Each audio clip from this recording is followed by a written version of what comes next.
Hello, welcome to Locked On Sharks, the premier hockey podcast of your favorite team in the Bay Area. And the Sharks win 5-4 over the Anaheim Ducks in their second preseason game. And Danil Gushchin arrives. All that and more on today's episode of Locked On Sharks. You're Locked On Sharks, your daily podcast on the San Jose Sharks. Part of the Locked On Podcast Network, your team every day.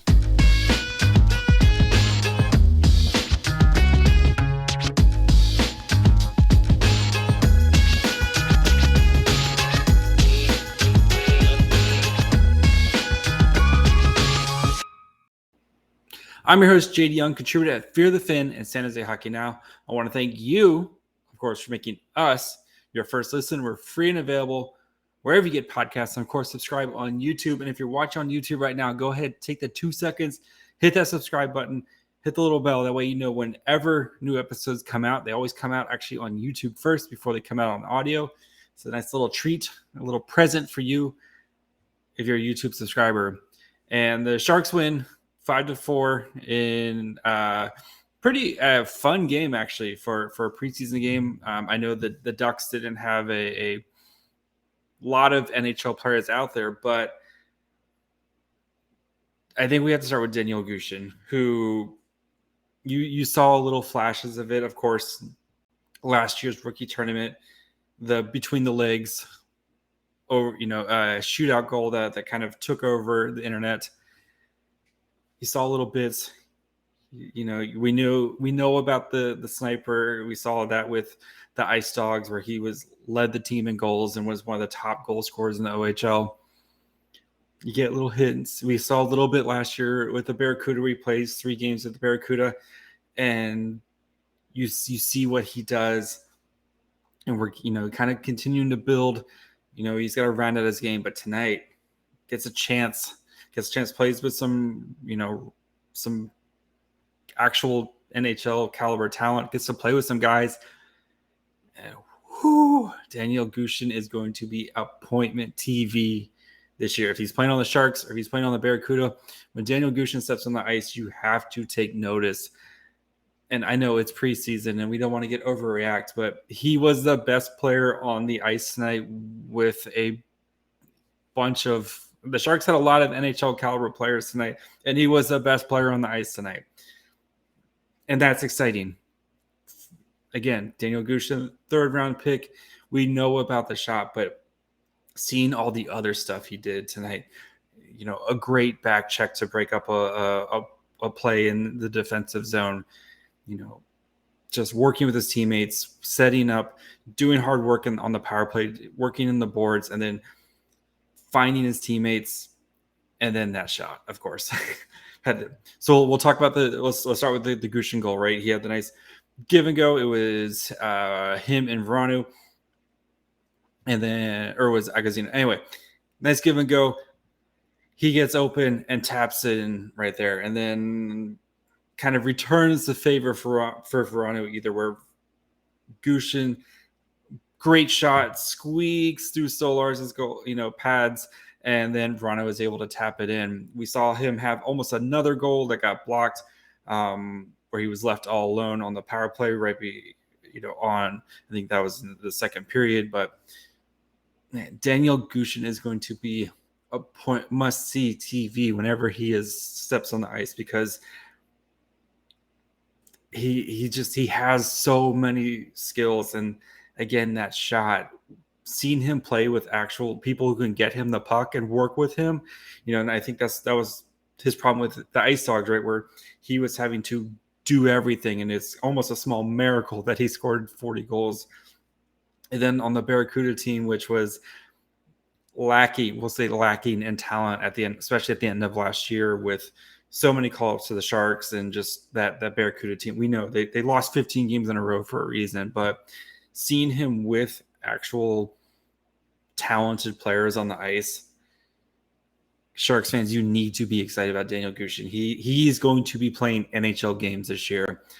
If the Sharks are struggling scoring, that dude can score from anywhere on the ice, and we're we are going to be able to enjoy this. And imagine him playing with like Bordelot or Robbins or whomever. Anyway, Danil Gushchin is.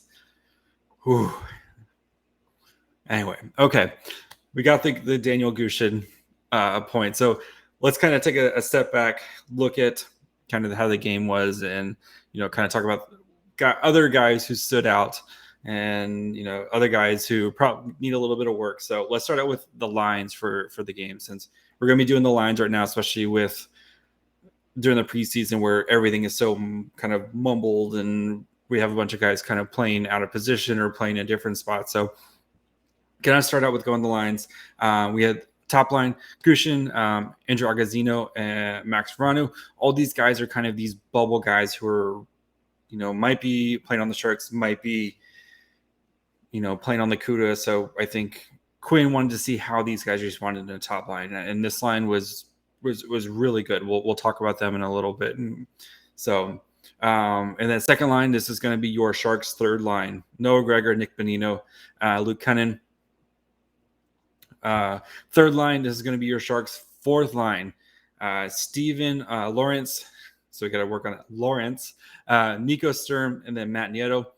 And then the fourth line tonight: Jonah Gadjovich, Tristan Robbins, Scott Reedy. On defense, Vlasic and Ferraro, Jacob Megna and Ryan Merkley, which we've seen that Megna-Merkley partners. We've seen those guys paired together a lot. We've seen the Vlasic, Ferraro. That's probably going to be your second pair defense group as the season gets going. And then Artem Girav and Derek Pouliot. And then Reimer played the whole game tonight with Zachary Imond as the backup. We're going to probably see that with the goalies, them playing the whole game, especially like I talked about after Sunday's game, where it's such a truncated schedule. The Sharks a week from Friday are going to be playing an actual NHL game. That's with a trip to Europe thrown in there as well. So they're kind of having to do everything a little bit faster than normal. Like you're seeing, like the Kings and the Ducks, where they're playing a couple guys, maybe some third and fourth liners and a bunch of the kids. So get these guys some opportunities, while the Sharks are kind of having to skip through that first step and play actual real lines. That way they're ready to go when they play Nashville. So, I thought all the lines did good stuff, and, we'll get into that here in a second. But first, let's take a break. Talk to you guys about our friends over at BetOnline. You guys know BetOnline is your number one source for all your football betting information this season. Find out the latest player developments. You got team matchups, news, podcasts, in-depth articles, and analysis on every game you can find. And as always, BetOnline remains your continued source for your sports wagering information with live betting and up-to-the-minute scores for every sport out there. They're the fastest and easiest way to check in all your favorite games and events, including MLB, MMA, boxing, golf. We got hockey now. NBA is going to be starting up soon. You got, of course, Major League Baseball playoffs, which is one of the best times of the year. So head over to betonline.net. Use your mobile device to learn more. BetOnline, where the game starts. All right, let's start with the Gadjovich, Robbins, Reedy line, which I thought was excellent tonight. Robbins had 2 assists. Gadjovich and Reedy both had a goal as well tonight. And again, I know they're playing kind of lesser talent right now, but it's good to see these guys kind of play well together. And Reedy's one of these guys who could be like the 13th forward type of guy, or, might be making the trip to Europe, just because, again, when they go to Europe, they can have 27 players, so a little bit of an expanded roster as they go to Europe, just in case something happens. You're not trying to call up a guy from around the world. So they give them a little bit of a bumper. And then when they get back, they'll have to trim the roster back down. But that line, the way those guys cycle together, especially on that first Scott Reedy goal, where, it's Reedy and then Robbins wins the draw, then Reedy gets in there and Gadjovich works on the cycle, and then Robbins is able to get the puck right behind the net. And is, the nice backhand with the eyes behind his head to find Reedy, who's going to score. And Scott Reedy, that dude can score. We've seen it everywhere. He's, his senior year in college really took that step with scoring. Last year on the Barracuda, he played like half the Barracuda games and still was second in goals, even though he had 18 goals in like 35 games or something like that. Some ridiculous number. Like Reedy can score, and we've seen it so far in the NHL where they're not always gonna be the prettiest, but that like they don't ask how they're scored, they just want to know how many. And Scott Reedy's one of those guys who he can score a bunch of goals. And I think he may not win a job out of training camp, but Scott Reedy, he's going to find a way on this roster night in, night out. It's just a matter of time with him. We know the Sharks are probably going to have trouble scoring goals. And if a guy like Scott Reedy is just sitting there waiting to score goals for you, you're going to play him at some point. So, yes, great work by all those guys. And Gadjovich, too, really has worked on his skating. And, he had the nice goal, but what really stood out to me was the play where he gets the play where he gets a penalty, basically, but does a great job getting over to the defenseman who's trying to take a shot from the point, blocks it, is able to control it, and is going off the races on the other way, and is able to get a really high quality shot off from there. And Gadjovich that's been something he's been working on. That's when Vancouver, kind of his first year in Vancouver, they told him he needed to work on his skating. He's worked on his skating. The Sharks grabbed him last year. He's been improving his skating, and turning into just more than just a tough guy that can fight people and actually providing an offensive threat and being a more well-rounded player. That bodes very well for Gadjovich. And I'll be the first to admit, didn't really impress me too much last year. Thought he was just more of a dude who can fight and then occasionally provide some offense. But if he can kind of take that next step and become a more well-rounded player and continue to provide his offense as he's working on his skating, this could be a nice little find for the Sharks, who got him for free off the waiver wires. So good to see that from Gadjovich. And then we did see the fight part where, he went to the net, he crashed the net, he tried to poke home. That's what he's going to do. And then the Ducks defender didn't want any part of that. And then they kind of went at it. Both of them got roughings penalties, which is fine. If you're going to go, at least take somebody with you. So good to see that from Gadjovich. That line, I really like that line. And hopefully they get another chance to play together here, either on Thursday or it'll probably be Friday on the split squad game. So hopefully we see that line together one more time. And then some of the other lines too. I really want to talk about Dakota is really invested in this. So, we talked about the Gushchin, Agazino, Vranu line. That, if you look on Natural Stat Trick, that line was really great for the Sharks tonight. They had 11 shot attempts at 5-on-5 in their 10 minutes of time of ice time at 5-on-5. So 11 shot attempts, 9 actual shots, 4. And then they did score 2 goals. They did give up a goal, but then also generated a lot of offense. 9 scoring chances, 4 2 high danger chances as well. So they did give up some defensively, which is fine. I've said it very often, defense is for nerds. I want to see fun offensive stuff. So good for that line. All these guys who had pretty quiet camps so far. We didn't really hear too much about Agazino and Max Vranu. Good for these guys to really kind of make their stamp. So, and then I think we also have to talk about Steven Lorentz, who was all over the ice tonight.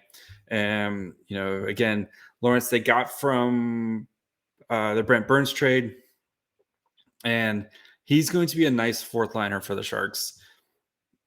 He again, just making nice plays, making sound plays, had a really great on a short, he was playing on the penalty kill, wins a board battle, is able to kind of make a nice little pass to himself, and then he's go off to the races for a shorthanded chance. On the Gadjovich goal, takes on 2 Ducks defenders to hold the puck while there's a line change going on, keeps the offensive zone pressure going. That's the type of stuff you want to see, where I think having, you're not just giving up the puck. Okay, now we're going back to our defense, going back to the neutral zone, go back to the defensive zone, trying, winning your one-on-one battles. That helps stuff out, helps the team out, where again, he wins his battle, and then Reedy and Robbins are able to get in there, kind of take over, gets the puck to Vlasic, and then as Lorentz comes off, Gadjovich comes on and is able to, tip home the Vlasic shot for the goal. So that's what you like to see. Really, really impressive from him. And I think he's that line is probably going to be better than what we saw from the Sharks the past couple of years, at least on the fourth line. The fourth line is exciting now, at least. So we'll see how long Matt Nieto holds on to his job. We know he kills penalties, et cetera, but good for that fourth line. And then the third line, right, of the Noah Gregor, Nick Bonino, Luke Cunning. Noah Gregor doing what he couldn't do last year and scoring goals, or at least a goal, right off the hop. If Gregor gets some puck luck, he's going to be like a 15-20 goal scorer. Again, he shot 5% last year. Like, shooting 5% is so hard to do. I think he's due for some puck luck. We're gonna see more Noah Gregor highlights this year. He does so much other stuff right. He's gonna get rewarded with some puck luck this year. So good for him. Helped to kind of build that confidence going into the season, knowing seeing the puck at the back of the net, I'm sure is probably huge for him, especially on his first shift. So maybe that's a good omen for what's to come for Noah Gregor this year. So what's to come here in a second? Some guys who need a little bit of work. So we'll kind of look at some of those guys. I want to talk about David Quinn's system and how some of the kind of tweaks and changes that we're seeing from that compared to the Bob Boughner system. So before we get into that, though, do want to let you guys know about Locked On NHL. Thank you guys, of course, for making Locked On Sharks your first listen. Again, we're free and available wherever you get podcasts, and you can, of course, subscribe on YouTube as well. If you've gotten this far on YouTube, you might as well just hit the subscribe button if you haven't already. But when you're done checking out Locked On Sharks, go check out the Locked On NHL show. Local experts, 5 days a week, covering all of the NHL stories. They got Western Conference Wednesdays. So if you want to kind of see what's going on around the Western Conference, Thursdays are going to be power rankings. Little spoiler, this Thursday they're going to be talking about the top 10 defensemen. So all the NHL hosts voted. We're going to talk about the top 10 defensemen in the league, and I think we all know it's going to be Cale Makar, but it'll be fun to see how everybody else kind of stacks up in there as well. So make sure you guys go check out Locked On NHL as soon as you're done listening to this podcast. So Locked On NHL, wherever you get podcasts, and of course, subscribe to them on YouTube as well. All right, some guys who maybe didn't really help their case tonight, and I think we got to start with defenseman Artem Gurov, who had a rough night. Bad, terrible high sticking. I know he's trying to, just kind of lift the stick, but bad high sticking penalty. Had another penalty earlier. Just kind of not confident with the puck. I don't see it. He's still a little while away. I know he's a big boy. Everybody likes a big guy who can play defense, but he needs to refine his game. So I'm not sure if he might be a Wichita guy or a Barracuda guy, but he definitely needs some more seasoning before we kind of see him playing meaningful kind of professional hockey. So just a tough night for him, and I'm sure he'd be the kind of the first to admit it, and like I said, just multiple penalties, so 6 penalty minutes tonight. couple giveaways as well. So, definitely play the least amount of time on ice between those. He was kind of the big guy who really stood out. The Vlasic Ferraro pairing, we'll see. I know Ferraro did leave the game in the first period for a little bit after he blocked a shot on his wrist, but I'm hesitant on this one just because I know the Sharks are kind of expecting Ferraro to make a little bit more contribution offensively. I'm a little worried that it's just, I'm just a little worried that there's not enough offense on this defensive pairing. So we'll see how it goes. I don't know if we'll see a Nudavara swap with one of these guys at some point, but we'll check those out. And then Ryan Merkley, again, you see this flash. We talk about this every time with Ryan Merkley, where you see these very flashy plays, and then you see the play where he tries to do too much. And I clipped on our Twitter, going through the neutral zone, makes the first guy miss. And then that's where you want to try to pass it to a teammate to try to bring it in. But no, he again tries to make another cut. There's a forward there. And then Merkley falls down and the puck's going the other way. So I think with Merkley, it's that how much can you kind of rein in without losing the creativity? And that's always going to be the big thing with Ryan Merkley. So we know what he can do on the kind of running the power play. His creativity with the puck, we see there, but I think it's that he's not. Yeah, I think he has to remember sometimes I'm not the best player out here, and these guys are also professionals. So if you can continue to rein that back in a little bit, he'll be okay. But again, I don't know. I think I've had the same speech about Ryan Merkley a bajillion times right now. So yeah. Especially if he's trying to win a job out of camp. I think there's too many guys in front of him right now. So he did get a fair amount of ice time tonight, played over 20 minutes, and also got shorthanded at times, which is good to see. So played 2 minutes and 10 seconds on the power play, a minute 44. Did have a really nice, he did save a goal earlier. He made a nice sliding play to save a goal in the first period. But like I said, for every one of those you also see let me try to go through the neutral zone and then enter the offensive zone and try to do a little bit too much and then lose the puck and kind of everybody's scrambling after that. So we'll see. I think I'm pretty safe to say I think he's going to start with the Barracuda this season, and that's fine. Go play down in the Barracuda, make the Barracuda really fun this year. So among the forwards, I mean, I think most of the forwards played pretty well tonight. I nothing that kind of really looks like I'm, off the top of my head.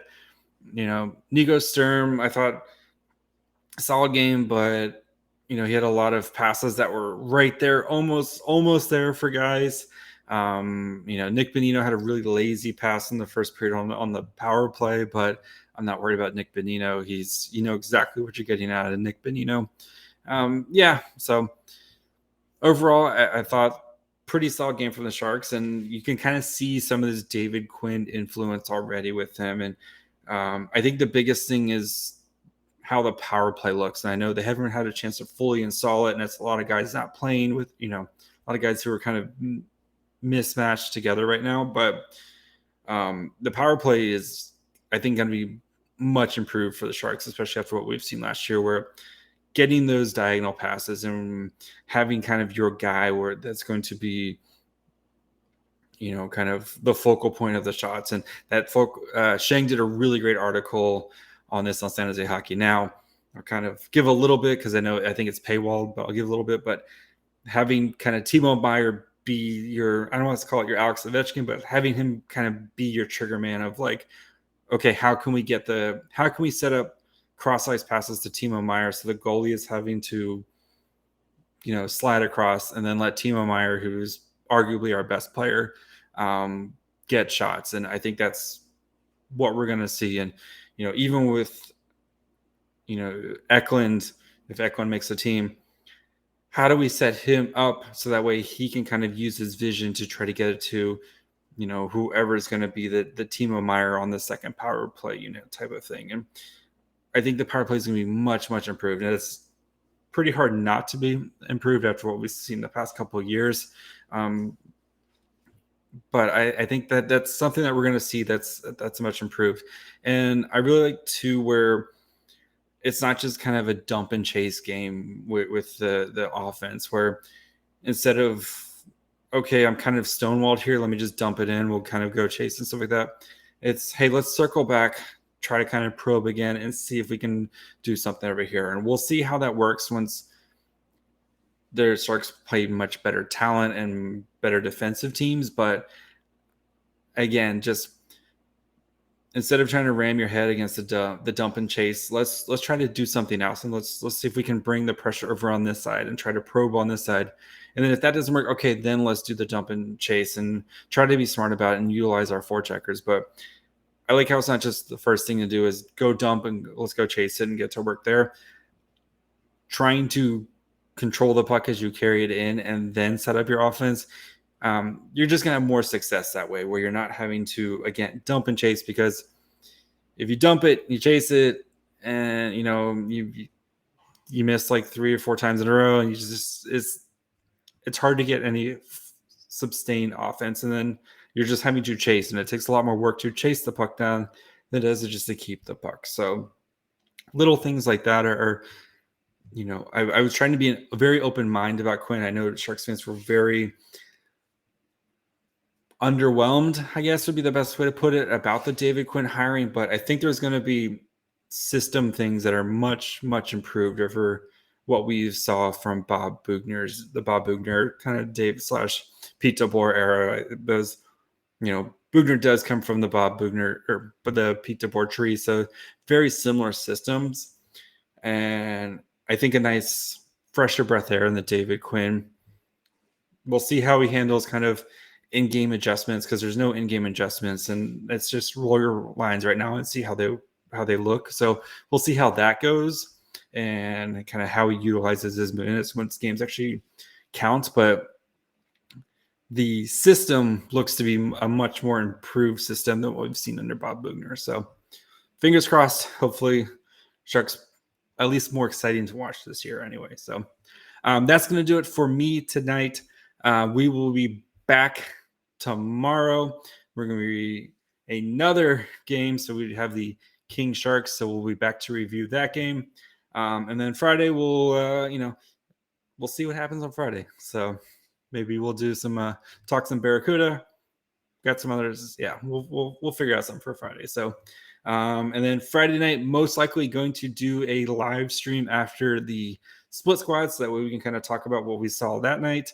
And I've got some stuff kind of lined up for next week. I think we got a nice, fun interview as well. So make sure you guys follow along Twitter, Facebook, Instagram, Locked On Sharks, especially Twitter during games is fun to enjoy hockey with you guys again, and being active on Twitter, and kind of enjoying just the whole communal experience of watching the Sharks. So never gets old, even if they're going to be bad or whatever. It's fun to be back with you guys again. So, and actually be able to watch it. Thank you guys to the Sharks, even though the stream was bad and had its issues, which quick remind me, I never want to hear complain about JD, your setup, your issues. The Sharks, literally like a multi-million-dollar company, having issues streaming their preseason games. I'm just a dude sitting on my kitchen table right now. So, but it was just fun to enjoy the Sharks game again. Thank you guys. Thank you to the Sharks for listening to the fans, getting it streaming. I know there was technical issues. That's fine. It was just fun to be able to enjoy watching hockey again. So, so make sure you guys are following on Twitter, Facebook, and Instagram. I'm going to post, going to try to clip it more games this year on Twitter. And then especially when we get to Barracuda games as well, going to be focusing on some of those Barracuda guys that we're all excited to get going. You can listen wherever you get podcasts, Apple, Spotify, Odyssey, all those places. If you're on Apple, leave a 5-star review, write a little review. I get to show it to my wife. She gives me a little pat on the head and says, "Good job, honey. Now go fix something." And then YouTube, go ahead and subscribe. You're going to do it. We're going to make YouTube's going to be the way to go, especially for the season. We're going to be doing more live stuff, going to be doing, post-game reviews, all that fun stuff. So make sure you guys subscribe there. Follow me on Twitter at myfryhole. Be back tomorrow for a review of the Sharks Kings, another preseason game. It's William Eklund Day, baby. Bye, friends.